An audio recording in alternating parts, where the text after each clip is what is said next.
CEO हैरान रह गया जब उसने देखा कि उसकी फीमेल सबऑर्डिनेट पानी में गिरते ही एक मरमेड टेल के साथ सामने। उसी पल उसके मन में शक उठने लगा, क्या ये वही जलपरी हो सकती है जिसे वह सालों से ढूंढ रहा है? असल में 6 साल पहले सीईओ समंदर में डूब रहा जब एक मरमेड ने उसकी जान बचाई। उनके बीच एक छोटा सा लेकिन गहरा एनकाउंटर हुआ। विदा लेते वक्त उसने सीईओ को एक पर्ल दी और फिर बिना कोई निशान छोड़े गायब हो। पिछले 6 सालों से सीईओ ने उसकी तलाश कभी छोड़ी ही नहीं। उसे क्या पता था कि उसी रात वो जलपरी इंसानी दुनिया को चुपचाप छोड़ चुकी और कुछ महीनों बाद उसके बेटे को जन्म दिया। अब जब बच्चा स्कूल जाने की उम्र में पहुंच चुका था तो महिला को मजबूरी में अपनी बेस्ट फ्रेंड से मदद मांगनी पड़ी। पर उसने कभी नहीं सोचा था कि उसकी दोस्त और उसका बेटा न सिर्फ उसका दिया हुआ घर अपने कब्जे में ले लेंगे, बल्कि हर बार स्कूल एडमिशन के बहाने उससे पैसे भी मांगते रहेंगे। यहाँ तक कि बच्चे के गले में जो जेड पेंडेंट था जो उसके पिता की याद में रखा गया था वो भी छीन लिया गया। महिला ने गिड़गिड़ाते हुए कहा, ये पेंडेंट बच्चे के पिता की आखिरी निशानी है, कृपया इसे लौटा दो। लेकिन उसकी दोस्त ने बेरुखी से जवाब दिया, पैसे दो तभी मिलेगा। महिला के जाने के तुरंत बाद सीईओ अपने असिस्टेंट के साथ उस घर के दरवाजे पर आ खड़ा हुआ। जब उस दोस्त को पता चला कि वही आदमी जो 6 साल पहले समुद्र में डूब रहा था वही अब सीईओ बन चुका है तो जलन से उसका चेहरा बदल गया। एक बोल्ड आइडिया उसके दिमाग में। उसने झट से बच्चे को सीईओ के सामने धकेला और कहा, ये तुम्हारा बेटा है। लेकिन जैसे ही बच्चा पास आया सीईओ को तेज छींकों का दौरा पड़ गया। असल में उसे उस महिला से एलर्जी थी, सिवाय उस एक रात के जब वह उसके बिल्कुल करीब था। फिर भी उसे कोई एलर्जिक रिएक्शन नहीं हुआ। यही सोचकर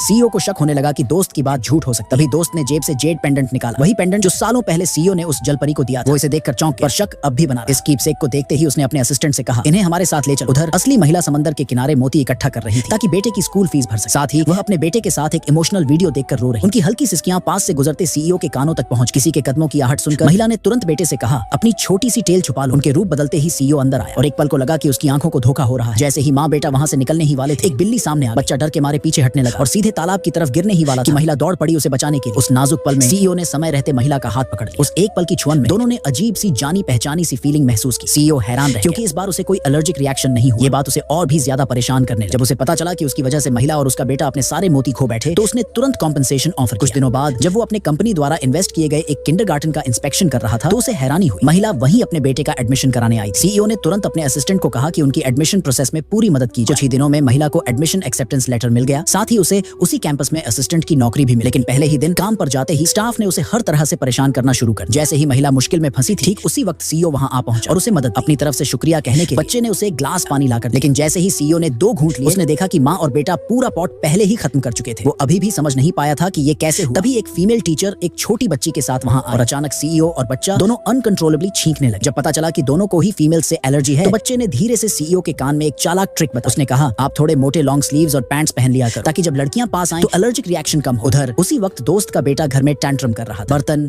प्लेटें सब तोड़ रहा था जैसे कोई छोटा तानाशाह। हाउसकीपर ने उसे रोकने की बहुत कोशिश लेकिन कोई फायदा नहीं हुआ। वो चिल्ला रहा था, मैं इस घर का यंग मास्टर हूँ। जैसे ही वो उन मोतियों को तोड़ने ही वाला था जो सीईओ ने सालों से संभाल कर रखे थे अचानक सीईओ खुद वहां आ गया। उसने जब ये सब देखा तो उसका चेहरा गुस्से से